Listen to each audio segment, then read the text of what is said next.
Thank you for joining. What's new in FortiOS 6.4? My name is Herman Sue. I am the SC team lead for Western Canada. If you are a partner, you probably know me or have dealt with me quite a bit.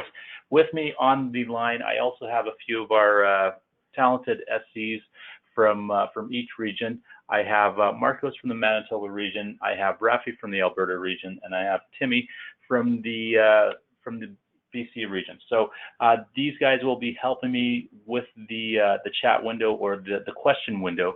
As this is a webinar format, I won't be able to ask questions. I'll be going through a lot of content, and they'll be answering questions as they come along. So with the new, actually, I need to start my deck. All right, so with FortiOS 6.4, it's all about the security fabric.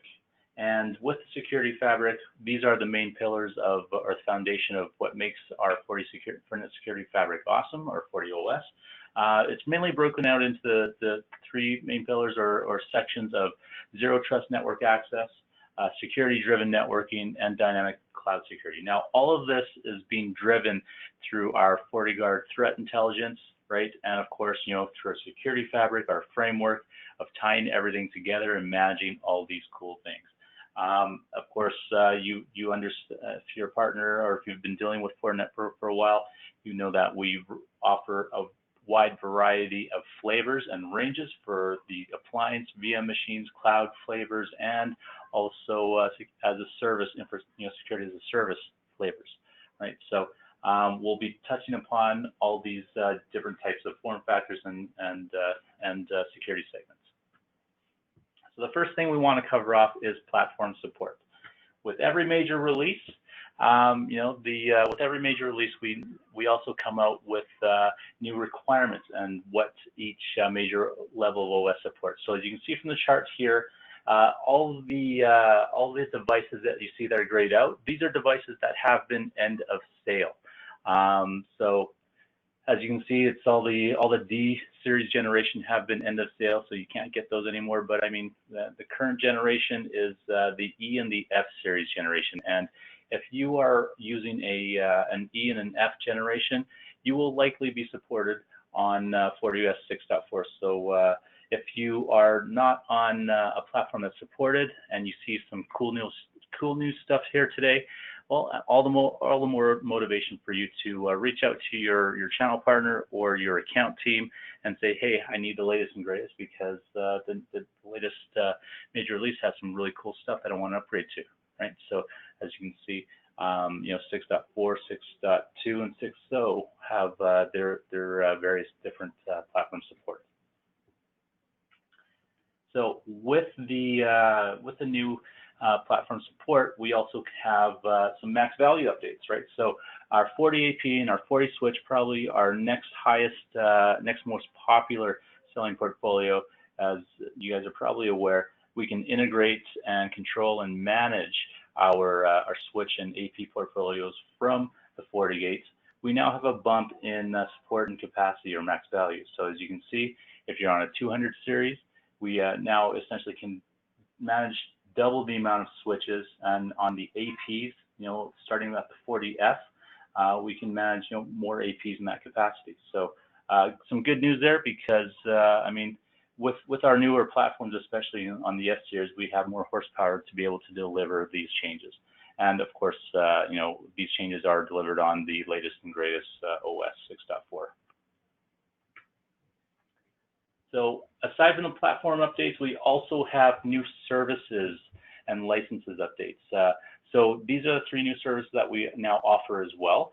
The first is our FortiGuard IoT detection service. Now, I'll get into this in more detail on a later slide. I have a slide dedicated for this, but know that we now have this subscription package as well. We have an SD-WAN orchestrator entitlement. Again, I'll get into a little bit more detail on this feature as well, and the IPAM cloud service as well. So all of these new services are either part of our security bundles, or you can get these services a la carte. on this chart here, this really just details which services come with which bundles. As I mentioned, some of these services can be subscribed to a la carte, and you check out a couple footnotes here. Some of these services are only available on 6.4, such as the IPAM cloud service, and the IoT detection service is available if you're running 6.4. The one thing I do want to mention here is I'm not sure if many of you are familiar with the 360 bundle. The 360 bundle we came out with probably about a year or so ago. The 360 bundle is above and beyond our enterprise protection bundle. As you can see, our 360 bundle includes cool software as a service features such as FortiManager, FortiAnalyzer cloud services, so you can get that, take advantage of that software service instead of having to spin up or host that yourself. Above and beyond that is, as you can see on the bottom line there, you get what's called an ASE. So an ASE is an Advanced Solutions Engineer. Think of that as having your own dedicated TAC guy, TAC manager. That's really smart, right? So on our general services or bundles, unless you have, of course, an express routing code, you call into TAC, you get a TAC agent assigned. With an ASE, an Advanced Solutions Engineer, you get a smart guy that essentially manages your TAC cases, and I mean, you have your go-to guy. So definitely something worth considering if you have a white glove customer, or if you would like to offer a white glove service. So if you have any details for anything that I've mentioned so far, or anything I will mention moving forward, please feel free to reach out to myself or any members of our team. So moving forward, from here on out, I am also running a little bit of a contest here. So what I will be doing is I'm going to hand out a little bit of money here. So what I want to do is I want to get you guys engaged. So what I would like to see is that utilize this chat window. And you know, this morning I ran a similar session, and the morning crew really took advantage of this, because I think a contest or money motivates people. Anyhow, so what I will be doing is from here on out, putting questions in the chat window for you know, anybody that engages my guys. You will get a $25 gift card. I mean, make sure they're relevant questions. Don't say, hey, what's the weather like tomorrow? Because, you know, it's got to be relevant to this session. But yeah, for anybody that engages in any type of question, I'm going to get you a $25 gift card. One thing I want to mention here, though, is you have to have registered for this webinar using your company email. Unfortunately, I saw a few registrations that were from a Gmail account. If you did that, please send me a note or re-register using your company email. Unfortunately, due to the promo, we can only send out gift cards to company emails. There was one U.S. registration, and unfortunately, we can't send stuff cross borders. So if you're that guy, you can still ask questions. I just can't give you 25 bucks. And also, one extra thing that I want to run for this little contest here is that the most engaging, or maybe the question that stumps my guys the most, will get double. They'll get a $50 gift card instead. So please put my guys to work. They had a lot of fun this morning, and I think it'll be really fun this afternoon as well. All right, so jumping into the security networking piece. So with every major release of FortiOS, you know, if you're familiar with Fortinet, you know that we put a lot of work into it, right? We typically include 200 to 300 new features or enhancements with every major release, right? Now, a little bit of background with the work that goes into our major releases is that we got a lot of smart guys, developers that put a lot of work into this, but we also take feedback from the field and engagement to help us, you know, drive a lot of these changes, right? So what does that mean? That means, you know, we get a lot of feedback from the field, whether it be for, you know, new industry trends or standards, or maybe it's just stuff that you guys want to see. So typically when you engage one of us, whether it be in TAC or one of our field teams, You say, hey, you know what, this doesn't work, or hey, you know what, I wish this FortiOS or the FortiGate did this, right? So what happens on a company level is we submit what's called an NFR, which is a new feature request, and with that, that actually helps drive new features as well. So don't think, well, actually not that sense. If you think there's something that would be beneficial to you and maybe anybody else, please do submit some feedback for us, and we'll see how far it goes. I mean, if it's something that's only relevant to you or your customer, it may not get as much support. But if it's a new feature or request that is an industry trend or standard, or it's competitive, or something like that, it'll probably get a lot of. You might not be the only guy asking. You might be one of 100 or 1,000 other customers that are asking for the same thing. And the more people that demand for certain things, the more it drives. Okay, so please feel free to engage us to give us feedback on our OS. So I do have an advisory here. I don't have any explicit content. This is just a graphic I found, but I do want to remind everybody, whenever you are deploying new major releases and new major OS, and this is not specific to us, but because this is a webinar for FortiOS, I encourage you all to read the release notes. Absolutely read the release notes, because when you check the release notes, you can find important information such as changes in CLI, changes in behavior, new features or enhancements. A big thing is known issues, as you can see there near the bottom on the left. Known issues. Sometimes there are limitations or known issues that come about. And if you read our release notes and find out what the known issues are, then you're better prepared for it, right? Very important to check these things. I would say that from making the leap or the change from 6.0 to 6.2, I'm not sure if any of you guys have done this yet, or any of you guys have experienced this already, but there was a major change in behavior, in the sense that the device-based policies, that was probably the biggest change from the migration of 6.0 to 6.2, right? And those who read the release notes knew that this was going to happen. Those who didn't, I got a few calls. TAC got a few calls and said, hey, why don't these work anymore? Well, it was kind of in the release notes. So I absolutely encourage everybody to check out our release notes before making any change. I mean, really, this is, as an IT professional, we're all IT professionals. This is something that I highly recommend, all IT professionals do and engage. Now, there was a popular question that came out this morning asking, is it safe for me to go to 6.4.1 today, or should I go to 6.4.1 today? I like what I see. So personally speaking, as an IT professional, I would recommend that, and again, please make note that this is not specific to Fortinet. This is an industry thing, right? If let's say Microsoft came out with Windows 20 next month, I don't think many of us would jump to that right away. We'd probably wait for second or even third service pack, right?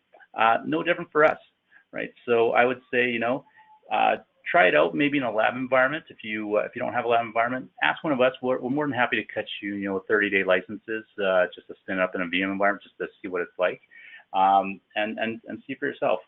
If you're not sure, again, reach out to me, reach out to your field team, and we'll give you the straight goods to say, hey, yeah, it's safe, or hey, it's not safe, or maybe we'll assess, what features are you using, and okay, if you're using this feature, this will be effective, right? Because at the end of the day, we want what you want. We don't want to be dealing with escalations and issues, and neither do you, right? So we'll be as honest and transparent as possible. Well, at least I will, anyhow. So please do take that in consideration. Right. So as far as 6.4.1 goes, there's a lot of cool stuff. You might want to check it out first, or read the release notes to see any known issues before you make that leap. I would say, in terms of these changes, larger companies are typically later adopters. Smaller companies typically adopt them because they have a higher tolerance, because they don't have as much of a as much of a staff or network to have to fix on the back end, right? So do do your homework and make your own decision, or consult one of us. We'll let you know. All right, so on the security-driven network piece, this is consisting of these three main sections or pillars here. We strengthened the SD-WAN functionality, we improved ease of use and visibility, all on the next-gen firewall side, the security side, the SD-WAN side, which has been a huge area of opportunity for us, and of course on the secure access side.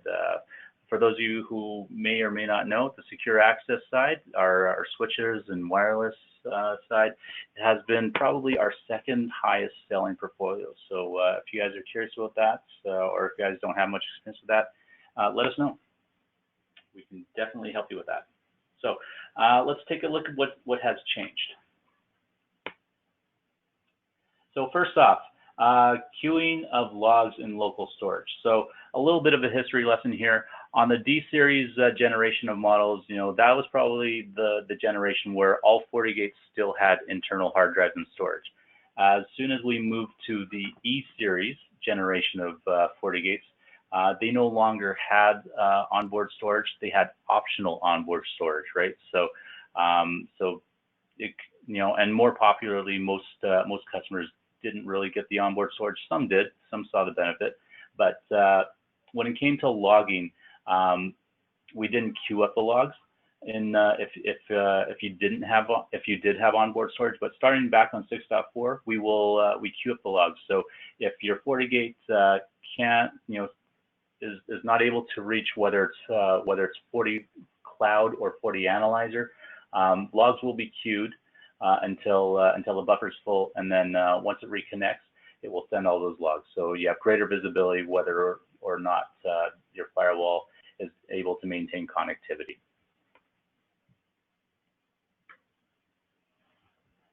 Oh, and did I mention put my boys to work? Ask a lot of questions. They're bored. Anyhow, the next piece here, consolidation of IPv4 and IPv6 policy configurations. So what that means is when we now create security policies, we now have the option to, we don't have to create two separate policies. We don't have to create an IPv4 and IPv6 policy. We can now create a single policy and reference IPv4 or IPv6 objects within those policies. That makes your policies a lot cleaner, makes it easier. So that was that's a change here. Now, one little footnote here though, the DOS policies are still separated. If you are using those, you'll see that those are still separated, but your general security access policies have been consolidated. So now we full support UTM inspection on asymmetric traffic in FGSP. FGSP, session-like protocol for HA mode. So that means it's more consistent. It's very similar to our regular HA active mode, right? So the main purpose of this was of this change is really to fall in line with industry demand, especially with today's demands of cloud infrastructure as a service environments, right? So really we can now assign unique IDs to our peers and let the peers handle first half of sessions, etc. Right? So with this, both L2 and L3 link is supported.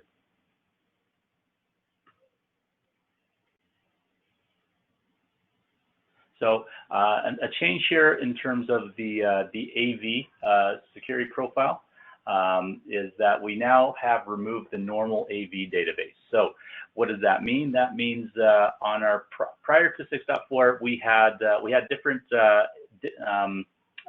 AV signature default. So before the default was we had a normal AV default, and then we had an extended database and extreme database that you could enable for AV signatures.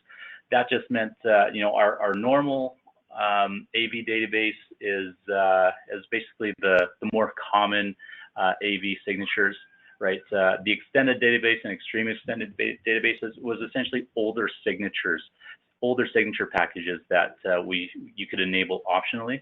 And the main reason why we had all these different selections is basically older signatures, we found, are not as common. So why make your FortiGate work as hard? But in recent in the recent landscape here, we have found that when it comes to malware, malware is one of those things where it's not very common to see new malware. Malware is typically a variant of older malware, right? So because of this, we took away the option of having a normal database, and the default is now the extended database because of all these different malware variants that keep popping up, right?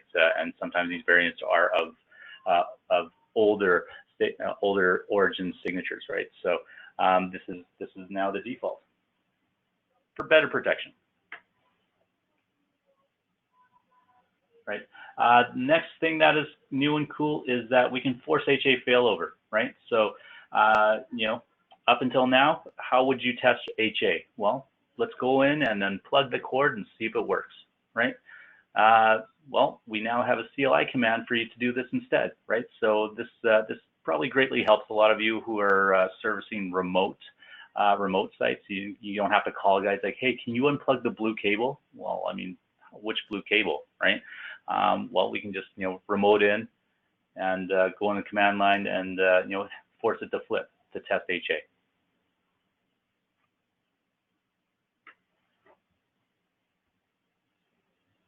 The next new thing here is having a separate file filter profile, right? So basically this is kind of new, where the file filter profile previously existed within the email filter, the web filter, certificates filter.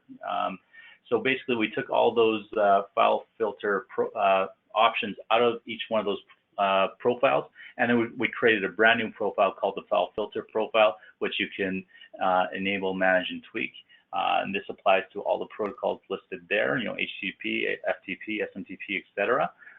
So now you can apply that profile to whichever policy you need. So this helps, I guess this helps clean up a little bit instead of because if you want to just create a general file filter rule, you don't have to create that for every single profile that you use. It's its own profile now.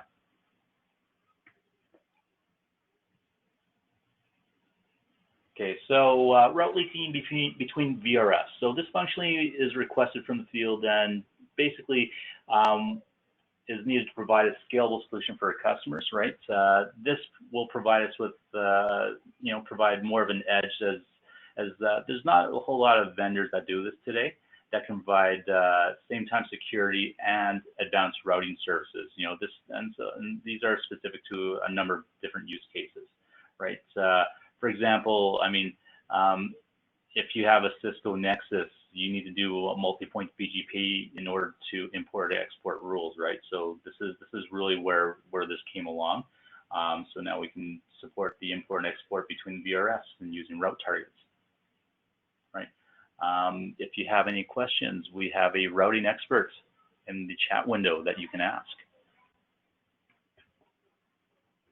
His name is Timmy.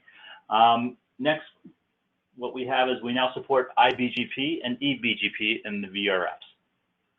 I'm not sure much more I can say here, but we now support those protocols within our VRFs.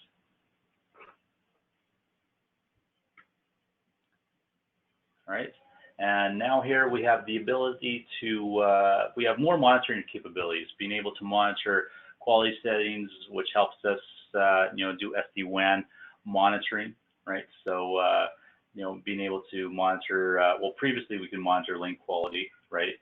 Only on hub and spoke, but now we have extended support to monitor all these on ADVPN shortcuts, between spokes and links.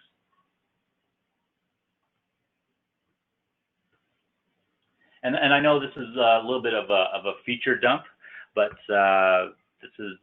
I'm trying to deliver this as exciting as possible, which is why we have a contest here. So the next thing here is we have our SD-WAN factory default improvements for SLA. So basically, we're making it easier for you, because previous to this, you had to manually add each one of these, but we now have the ability to add all members into a default, or add default SLAs for DNSs, as you can see here from the screen. Makes life easier. Right? Logging improvements. So we're, as you know, FortiGate, we love to log stuff. So we enhanced our logging improvements, especially on the SD-WAN side. So more logs means more log improvements means more visibility, right? So as you can see, we have new subtypes for SD-WAN, right? For log subtypes, and this also translates down the stream for FortiAnalyzer to handle logs and reports as well from these new fields. Next is improved SD-WAN GUI and monitoring capabilities. So basically shiny new GUIs and pretty new charts, right? So you can see we got new pie charts, more information about interfaces on the tables. We have the SD-WAN rules, right? So we can mouse over and check marks to see what's going on for each, and basically hover over a lot of stuff to get more information.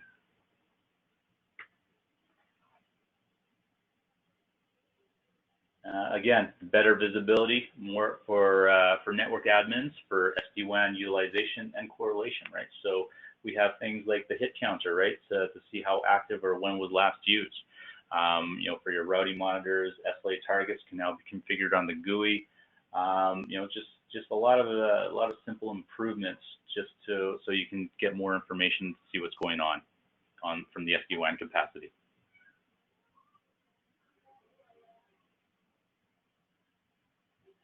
All right, so connection bandwidth, monitor results to interface bandwidth. So what does this mean? This means we now have a speed test built into our FortiGates, right? So rather than using your traditional speedtest.net or maybe a speed test from your browser, from your ISP, you can execute a speed test off of the FortiGate, right? So and just a little FYI, the speed test, this is from a question from this morning. The speed test is utilizing an iPerf, right, to one of our servers to connect. And in many ways, this is a little bit more accurate than running a browser-based speed test, because on your browser, you never know what's going on. It could be, the most common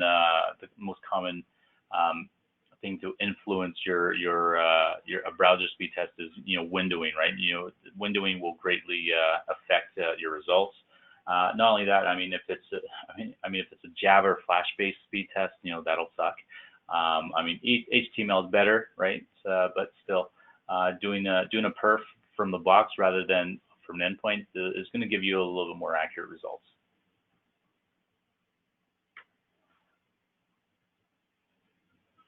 FortiClient support on OCVPN, one-click VPN or overlay controller VPN. So this feature, basically, we now support FortiClient with our OCVPN, but I want to talk a little bit more about this feature, because OCVPN is something that we added on 6.2, and it's actually a really cool feature. If you guys haven't used it, I definitely recommend you to give it a shot, give it a try, because if you have multi-sites that you're trying to tie together, and you build out your VPNs to all these sites, it's really quite simple. It's almost like a wizard where you can input all your different sites, your different interfaces and subnets, and then from here, it'll auto-magically build out the VPN tunnels and the policies between all your sites. Now, to fall in line with Fortinet features and support, this is a licensed feature, but it's also a free to try out feature where you can do I think maybe 2 or 3 sites just to try it out. If you want to do more sites, then you can subscribe to the actual service. And the OCVPN, again, from the chart in the beginning, is available with probably the higher bundles. I think probably the Enterprise or 360 bundles, right? So definitely something I recommend that you give it a try, because it's a cool feature and it's easy to use.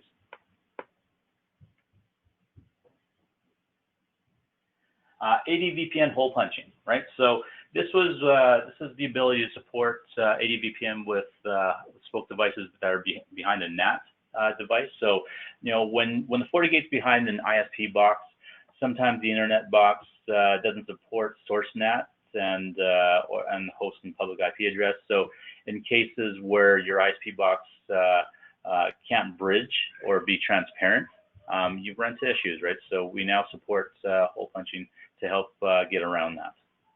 This is, and again, this is becoming more of an industry standard. If your box doesn't do that, maybe it's time to switch to a FortiGate.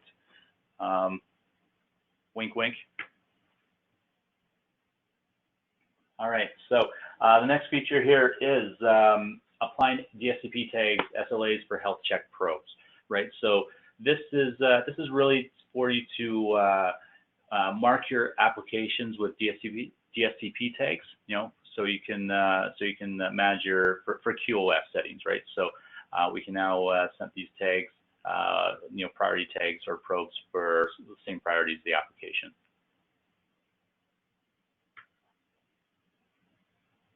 Next up is SD-WAN zones. With SD-WAN zones, I mean, zones make life easier, right? We can group all your different members within it into a zone, and then taking those zones, we can apply them and create our policies, right? So, instead of having to do them individually. So this is just to make life easier. Additional changes here, as you can see, firewall policies will no longer use the zone members directly because we now have our zones. SD-WAN interface are used by policies, replaced by zones. It's all about the zones now.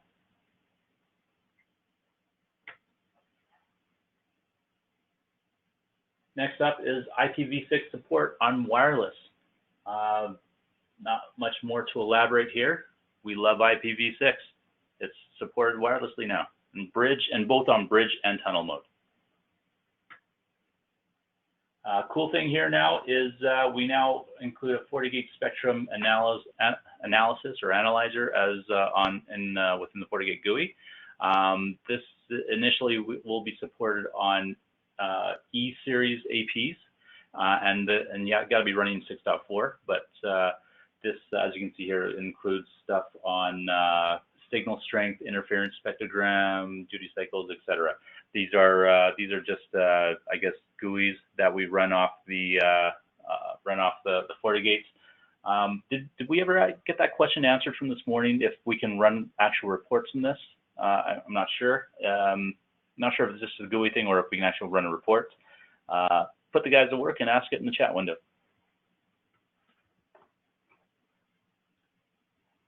Wireless level layer 3 firewall, right? So that pretty much does it all. We can create layer 3 ACLs for wireless clients, but the one stipulation is that the FortiAP must be managed by the FortiGate. It cannot be managed by the cloud controller. Next up is the switch controller, LDP Med voice detection. Really, this overview of this feature was really to integrate FortiVoice and FortiPhones. Yep, we do that stuff too, into their Fortinet security fabric by doing the device detection using LDP, linked layer discovery protocol on the FortiSwitch ports, and assigning the VLAN dynamically, right? So I mean, we use that to you know, assign the neighbor and assign the VLAN off the FortiSwitch port. Making things easier for you guys.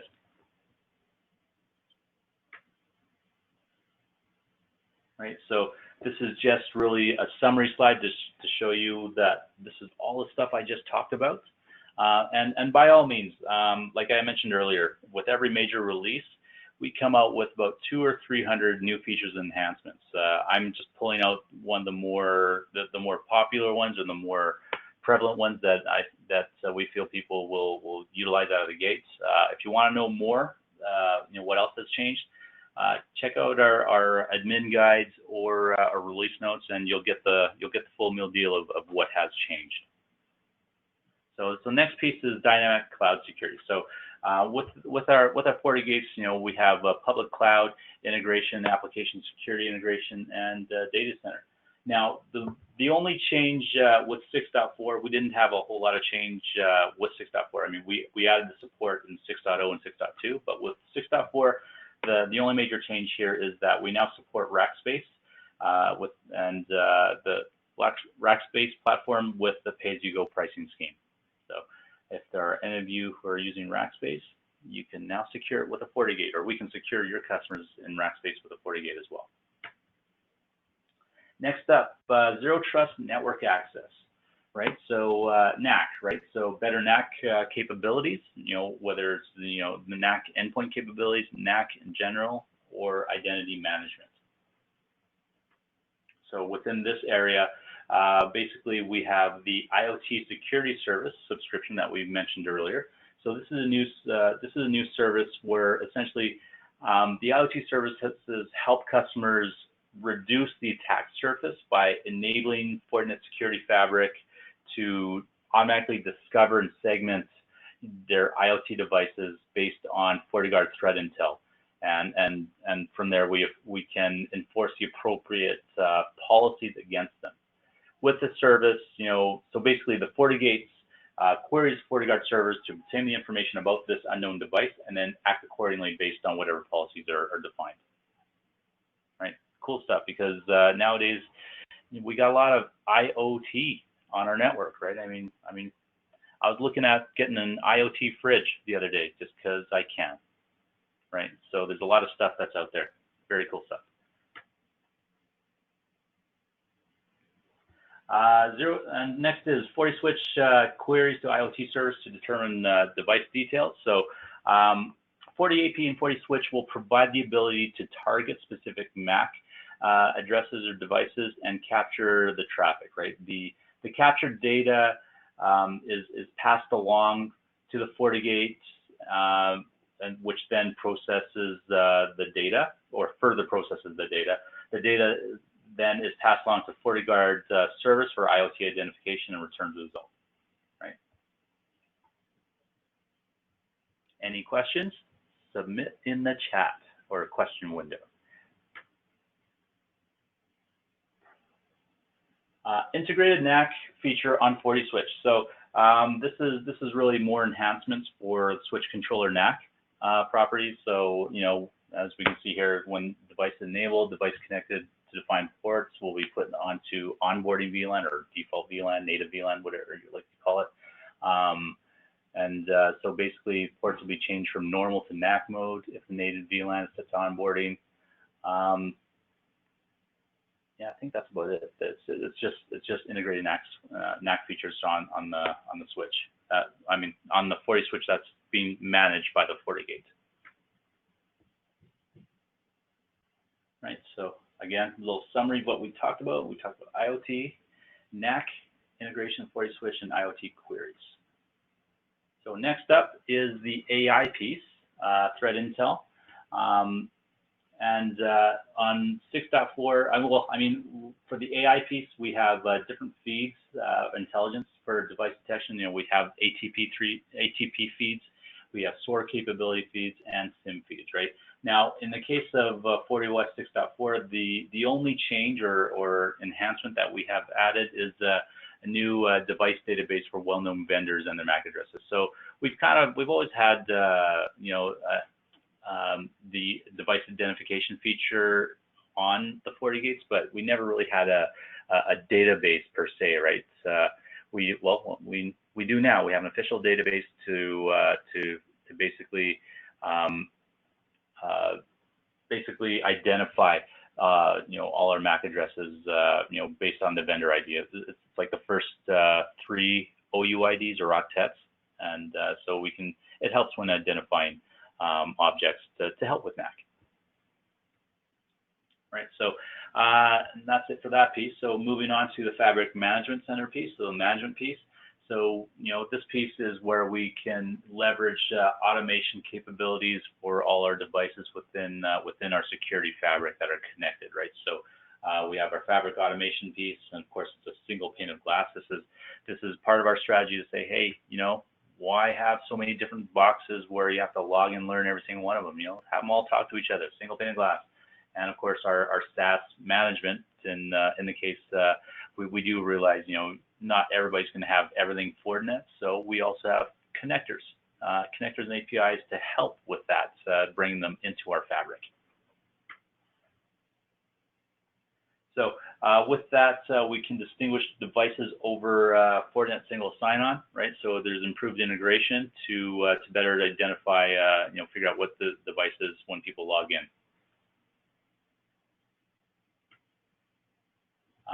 A new automation connector or tie-in is Slack, right? So we can now integrate with Slack, and basically, so as you can see here, the requirement is to create an incoming webhook from Slack and then enter the webhook URL into corresponding field of notification in the FortiGate.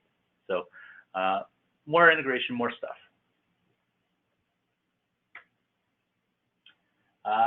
So multifunction tooltip for Fabric connectors, basically adding more visibility, more connectors. So we have more things like SDN connectors, endpoint identity connectors, threat feed connectors for all the different threat feeds, and we've added more Fabric connector cards as well. So we really are FortiOS really is that friendly device on the network that will talk with everything. We're the guys that like to play nice in the sandbox.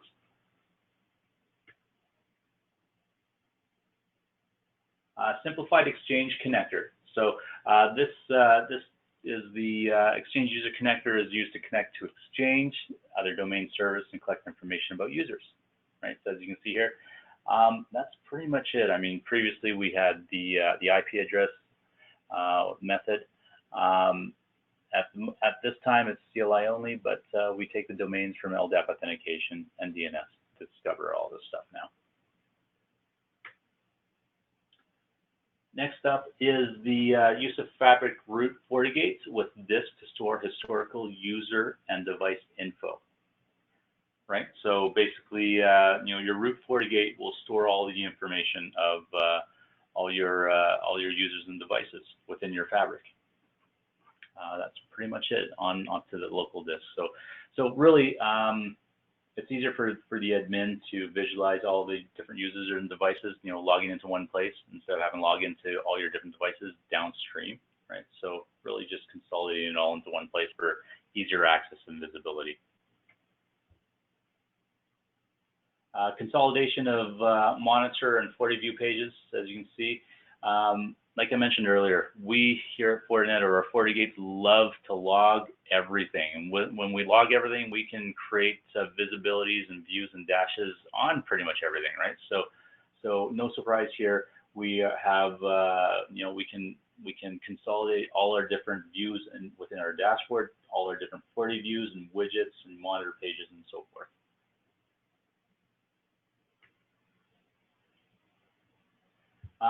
Simplifying Fortinet connectors. Again, we've redesigned our connector page just for easier use and access when you're utilizing all your different connectors. Different groups, different segments, right? And we now have synchronized all devices across the Fabric, right? So we can now synchronize all our devices across all your other FortiGates in your Fabric. And we have a wizard to help you do this, right? Just making sure, everything's consistent. How are we doing for questions? You guys putting the guys to work? Hopefully you are. I encourage you to. Ask hard questions. Yes, I love you guys. Anyhow, allowing Fortinet to join the FortiGate and Security Fabric. As you are probably aware, we have our Fortinet product that we had assimilated about a year ago now, I believe.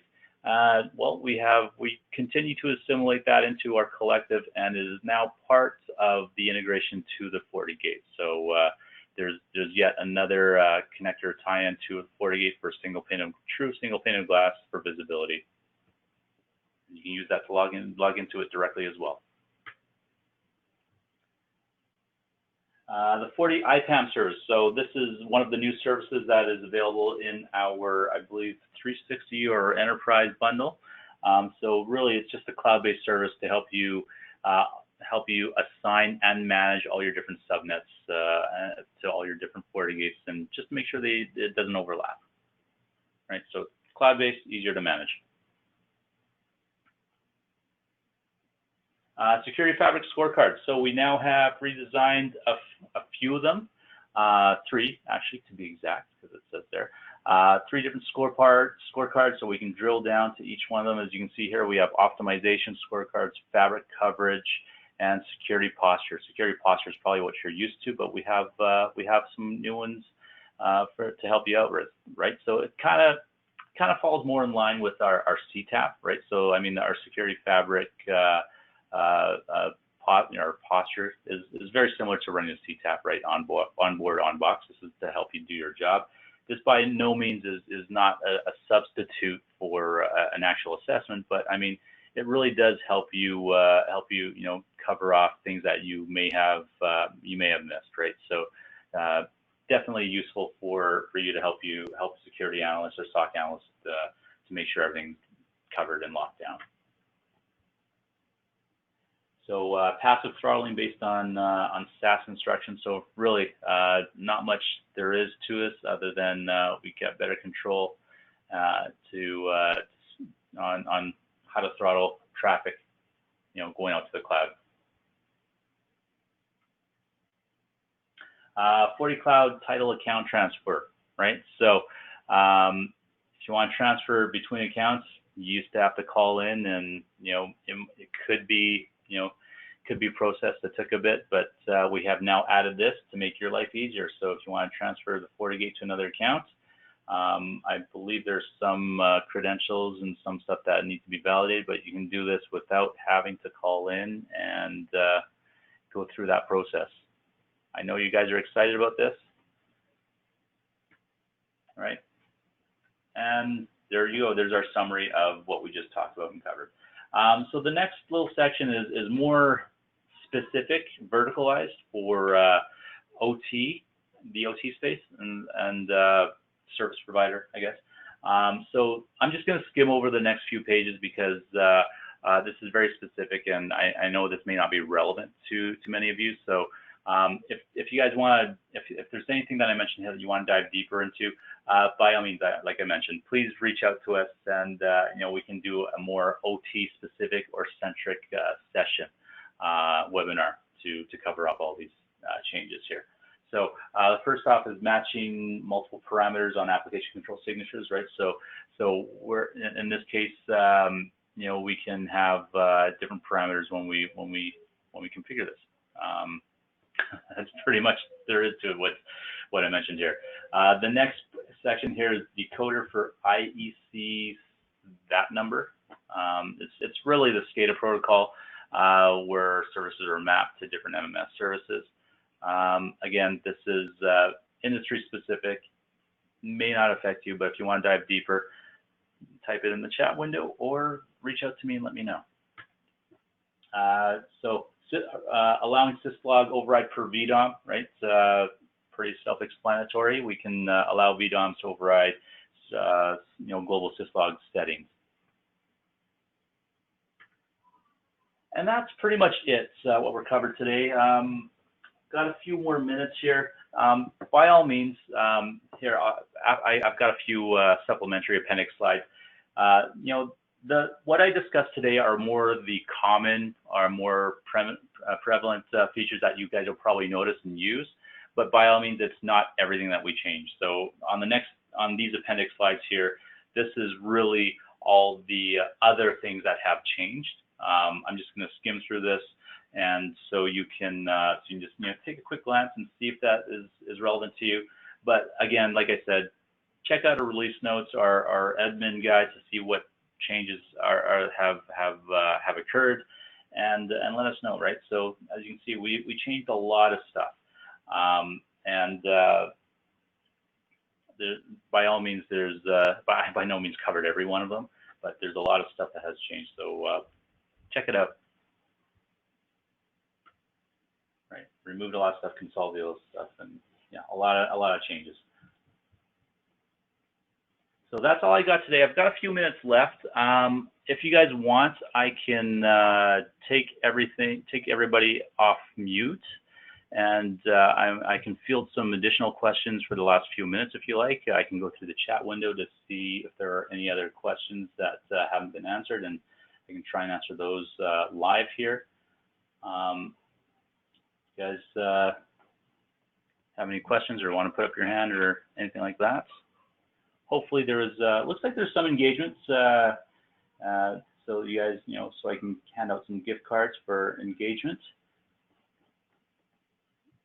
And of course, we have our friendly co-op competition with Saul and Nathan, both trying to get questions going.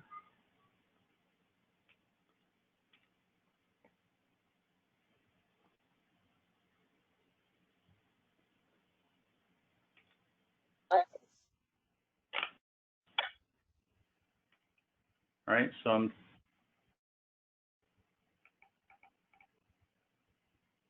anybody has any questions, you can put up your hand. I'll take you off mute. If not, we'll just I'll be on this have this open till the end of the hour, trying to answer any other questions that came up.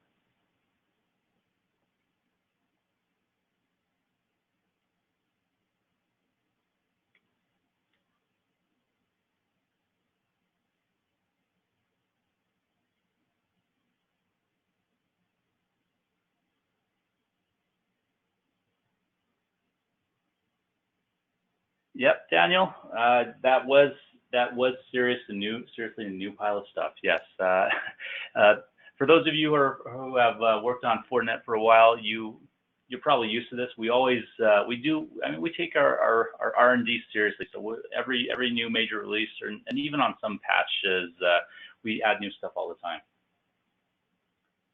Thanks, Roger. We'll talk to you soon.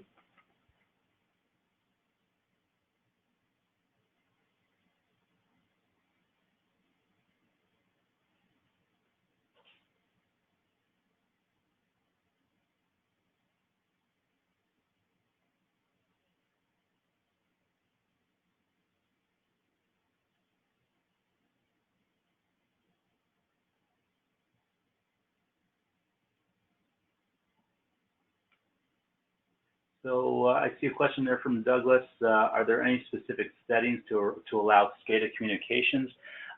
No, there aren't any specific settings. I mean, for the SCADA communications there, that's really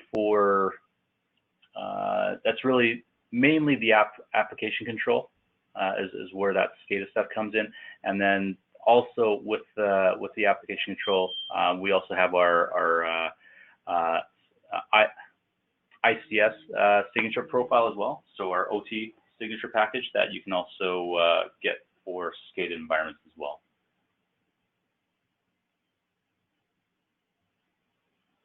So next question is from Dylan. Will upgrading 6.4 require SD-WAN licensing?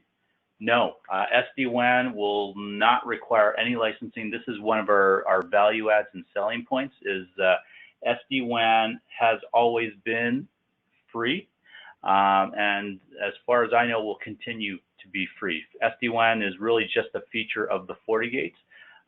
If you recall, prior to SD-WAN being coined, the term coined, we supported WAN link load balancing, and prior to that, we supported equal cost multipath, and really it was the same thing. We have only refined and updated that feature over the years. So SD-WAN is not going to be something that we start charging for, as far as I know, because that is one of our main selling points and value adds.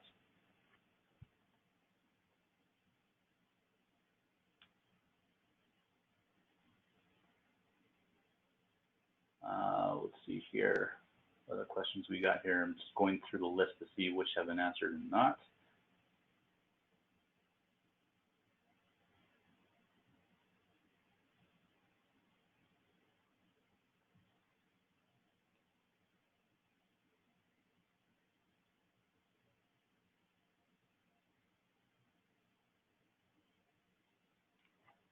How are we doing for time?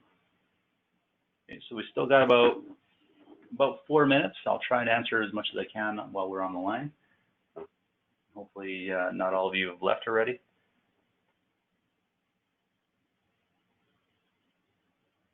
And Rafi, Tim, and Marcos, if it's easier for you guys to just answer questions verbally, then in the chat window, feel free to jump in as well.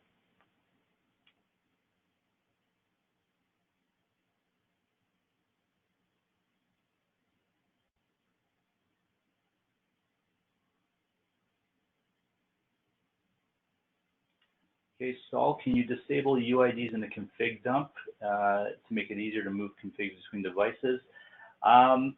Not that I don't. No, I don't think we can to disable. We're able to do that. I see where you're going with this. Fortunately, that's we would have to take it out of the config completely in order to do so. But that is a good suggestion. I mean, we can definitely submit that.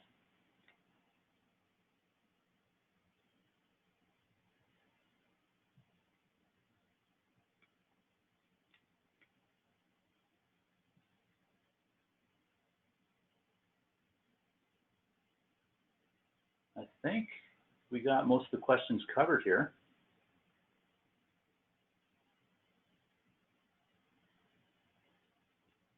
Okay, can the AP service clients, from Saul here, can AP service clients while doing spectrum analysis? If not, can it be done either or not both ways? Okay, so the spectrum analysis, and I think I know where you're going with this.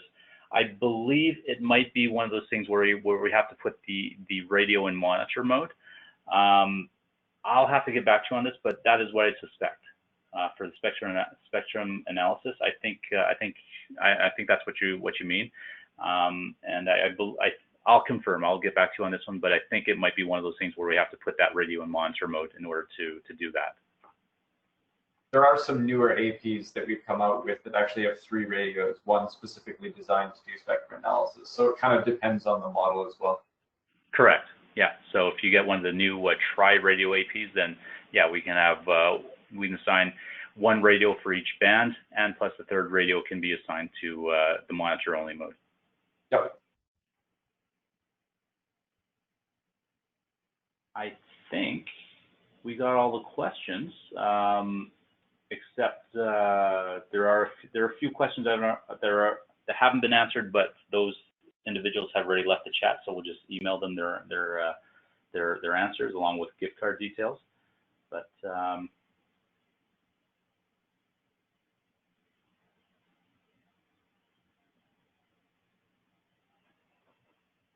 all right, so we're just on the hour, so I think I see Nathan have that question about the IPv4 and v6 policies.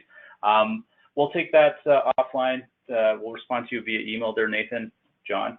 But it is the top of the hour, so I will close this off for everybody. And I want to thank everybody for joining this webinar.